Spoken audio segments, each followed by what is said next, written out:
Having had the Helix for years and years and years now, it's safe to assume I have hundreds of presets, and I narrow that down to presets I use for certain kinds of genres or songwriting or whatever I happen to be creating. I have a bunch of different presets that I kind of go to.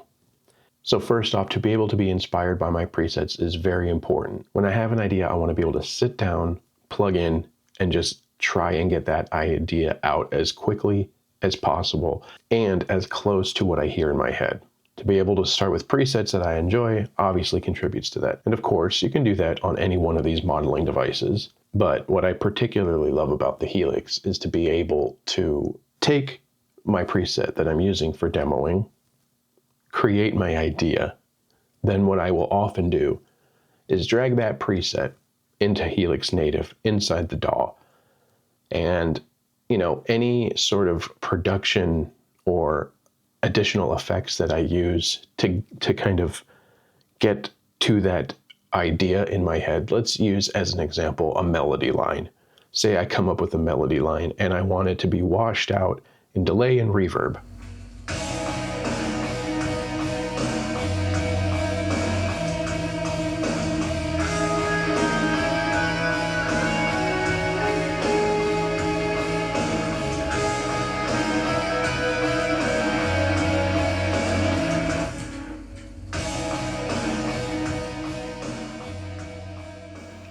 Oftentimes what I'll do is just get the melody line down, and then just for experimentation and flexibility, I'll use various plugins inside of a DAW to create a soundscape that I'm looking for.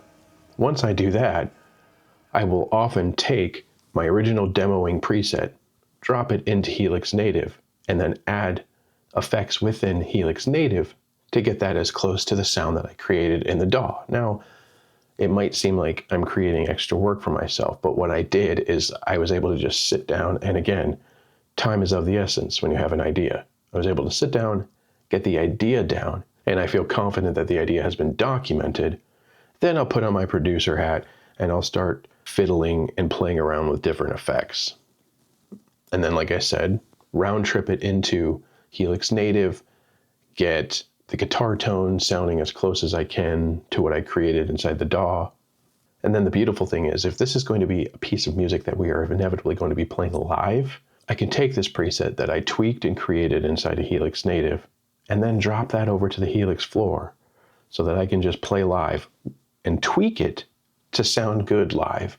So there's this thread line, there's this kind of familiar sound and feel from the demoing stage to the tone I end up using playing live.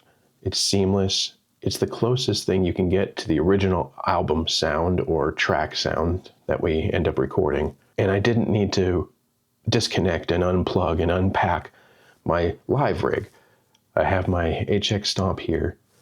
I use it to get my bass sound, create inside of Helix Native, and then I can just drag it in Helix Floor and tweak that from there. I'm getting a little redundant, but to me, it's that kind of convenience that just helps the creative workflow. And at the end of the day, if we take into consideration that most / all of these modelers sound really, really good in their own way, the next best thing is for them to get the fuck out of the way so that you can be creative, so that you can write music, because that's what we're supposed to be doing, I think. And to me, I feel like over the years, that's the thing that Helix has done the best. It sounds great. It's super user-friendly. It's tweakable to a level that I appreciate as someone who likes to tweak and fiddle with sounds and create tones, but it doesn't go so deep that you get lost. And the most complicated preset I could create on HX Stomp, I know will work in Helix Floor and Helix Rack and Helix Native. And it's as simple as dragging and dropping. That's a beautiful thing.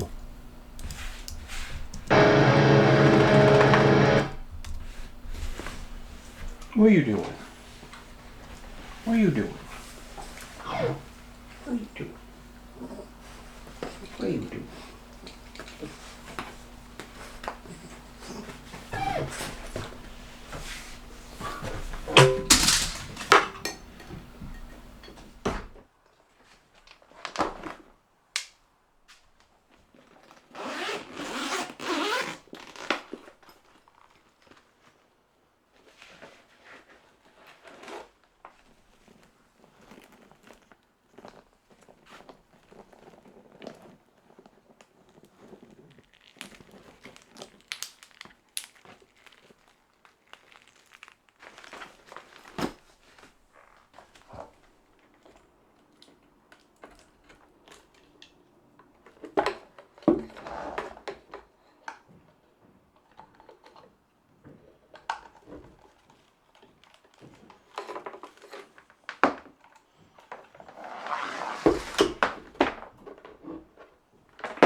So what I have here, I have two cables, 50 feet each, that I bundled together.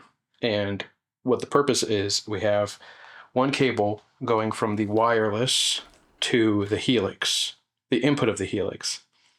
Then I have the other cable running from the 1/4 inch output, or it's actually the first effects loop out, that is then sending to the power stage so that I can power this cab. And I have the presets set up in a way where it's sending a signal with no impulse to the power stage so that I can have stage sound. And that's what this is.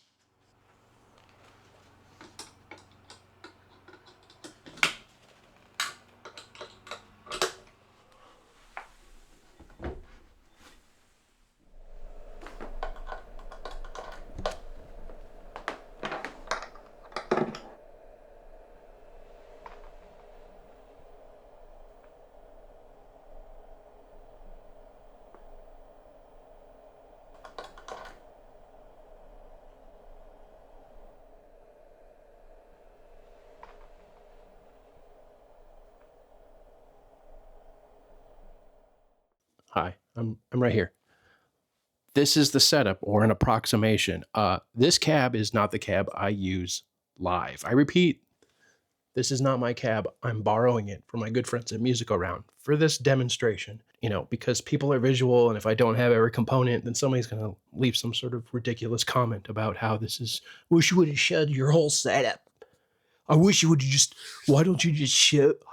I wish you'd just show the whole setup. So I set everything up. The only thing we don't have is our in-ear monitor system, which is in Ohio, where we practice. So unless you're going to pay for gas for me to go pick that thing up and drive it back, then we're not going to discuss that part of it. But the XLR, I'll go over the setup. We'll get it. We'll get there. So here's the setup. Centered around the Helix. Again, the great thing about the Helix is when we're demoing tracks, when I demo a song, Steven does the same thing. When I demo a song and I create a particular tone for a chorus or a verse, I can then just drag and drop that thing. If I plug this in via USB, drag and drop that particular song's tone with the snapshots right to my live rig, make a couple setting changes so that I can send the signal out before the impulse response for this, and then I'm good to go. And I'll do some EQ tweaking. I have some EQ on most of my live presets anyway to get rid of some of the high end, but it's as simple as that. And that's, again, one of the crucial things I love about this workflow using the Helix family of products. God, I'm fat and out of shape. How am I winded just crawling around on the floor? Anyway, this is the setup. So what do we have going on here? Well, let me walk you through it. So my Shure Wireless system, I have kind of on its own little pedal board with the Duncan power stage. Plug in the wireless to my guitar. That then sends a signal to the wireless receiver. The receiver sends the signal to the guitar in of the Helix. We have another cable running to the power stage. So I set up my presets for live to push the signal out before an impulse response. I don't want a speaker impulse going in to a speaker cabinet. So this output 1, or this send 1, I have sending out back to the power stage, and the power stage then produces power for a cabinet. We're good there. Then I have this XLR cable. When we are in a live scenario, this XLR goes to my input of our in-ear wireless system so that my Helix is then fed into our wireless feed, and we can set our levels and everything like that for our ears. And that's my setup. I know it might look complicated. I don't know if it does. I don't think it does. I don't think it is. We got the input from the wireless. We send the signal out before an impulse response to the power stage that then provides power to a cab that we have on stage for stage volume. This XLR sends my process signal to our in-ear monitor system so that we can dial in our own in-ear monitor mix. And the other thing is we have a snake going out of our mixer so that all the sound guy has to do is plug into that snake, and then they get my full processed Helix tone. Steven does the same thing. He just uses the quad cortex. So yeah, I mean, that's it. That's the live setup with the Helix. And that's the round trip from writing a demo to getting it to live. It's as simple as that. And that's why, for the foreseeable future at least, I don't see how anybody can perfect on this.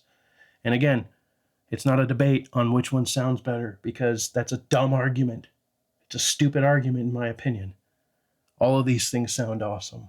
This thing has just been on the market so long that it's refined in such a way that it's going to take even the Quad Cortex a ton of updates to even get to this point. That's just how it is. So here's my live rig with the Helix. I'm going to get up off the floor because my old man knees are going to be cracking and popping. Ooh. You hear that? Yeah, so this video took a turn, huh? Truth is, I'm outside because my beautiful wife is taking a nap and I wanted to get this video finished. First and foremost, I want to thank my buddies over at Zzounds for providing me the Helix Floor for this video. I've owned or had in my possession every other format of the Helix except the Helix Floor. So thanks again to those guys over at Zzounds for putting that in my hands. And I've been using it live and it's been sick. Before that, I was using the Helix Rack with the additional floorboard, which is also cool, just a little more cumbersome. This definitely streamlines it. It's not as small as the Quad Cortex. That is definitely an advantage it has over the Helix. Steven's floorboard is very compact and again fits in that Pelican case that I demonstrated in that cool little video transition thing. But the point I wanted to make, and this video in its inception was going to be something completely different. It was going to be very side-by-side comparison, very much a, pros and cons, one or the other. And, the longer it dragged out, the process of making this video, and again, I need to thank the guys over at Zzounds for their patience, because I've been talking about making this video for some months. But the more I started to think about things and then see how YouTube was going, and I know this is a lot of my own, I'm projecting here, but this is my channel, and so you're gonna have to deal with it. I have no interest in that kind of shit, in comparing what's better than the other, and if you use this, you're gonna sound better, or perform better, or record better, and if you use this, it's outdated and archaic. It's like, bro, none of that is a real argument. In my opinion, all of these things sound awesome. They really, really do. And some have certain advantages over other. And it depends on your use case. Like in my case, as far as the Quad Cortex goes, of course it sounds good, but I am not into the capture stuff. It's a moot point for me. I've never owned any real amps other than a crate 2x12. And if I try to suggest that that's an amp that I've owned, people are gonna lose their shit. So I just think a lot of us, and I know people are trying to get eyeballs on their channels and their videos, we get caught up in the wrong things. Most of us are trying to just be creative, to make music, to play live, to fulfill a dream, to follow a passion. And man, getting lost in the wrong details is nothing but a waste of time. And I've spent plenty of time wasting worrying about whether or not I need this plugin or that plugin or this piece of hardware or that cable or this pick or that pickup, I am very much landed on what I like. I like the guitars I like, with the pickups I like, playing through a Helix. And until something else sways me in a major, major way, that's how I'm gonna stay. I've got some of the best tones I've ever been able to create out of the Helix. Heard stories from many happy people who have used my preset packs, who I've helped program their tones for them. And that's what this is all about, getting out of the way and just playing music. So I'm sorry if I come across a way in this video. I'm sorry that it's not your typical A to B comparison. And if you think this video is pointless, cool. Thanks for the view anyway. I appreciate you being here. Your opinion is valid, but it means nothing to me in the long run. I'm out here trying to focus on making music, on writing with my best friend, Steven, and fucking trying to create some music that people can relate to and attach themselves to. That's gonna be the direction, and anything relating to that process and anything relating to that pursuit. That's what this this channel is going to be. And I can't say I'm going to produce something every week or every month for that matter, but I am going to try. But the point, and you better believe it, the point is going to be on providing ideas, methods, and techniques that I've come across that contribute to me being creative, man. That's what I want to do. That's all I've ever wanted to do. And I did definitely get lost in the typical YouTube stuff because you see views coming in and you make a little bit of money. And trust me, it's a little bit. It's a little bit. I can't pay a bill, really, with what I make on YouTube. But that's not the point. I remember being lost. I remember looking for resources. I remember not knowing what the hell I was doing.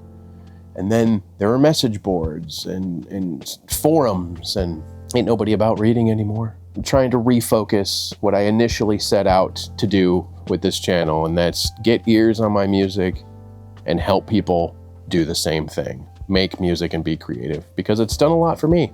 Honestly, it's probably saved my life. Again, thanks to my homies at Zzounds for putting this in my hands, and honestly, everything that company has done over the course of several years. I've gotten a lot of my gear through them because of their payment plans and their competitive prices and their inventory, quite frankly, and their customer service and their shipping, everything. I've had nothing but good experience with them. Even if a product didn't end up doing what I needed in the end, it's always been a delightful experience. So thank you guys over at Zzounds. I don't know if I really have much else to say. I kind of like chilling out here, that's for sure. This is gonna come in handy when it gets cold. For the old, doobie breaks, bruh. Dad joke.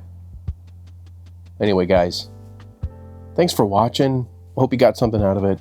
And if not, thanks for the view anyway. Thanks for hanging out. Hope you're all doing well. Take care of yourself, be useful to someone, and we'll see you in the next one, whenever that one is. Hey, Steven and I and the guys in Modern Witchcraft have written a bunch of new music, and we're in pre-production, and I'm really stoked.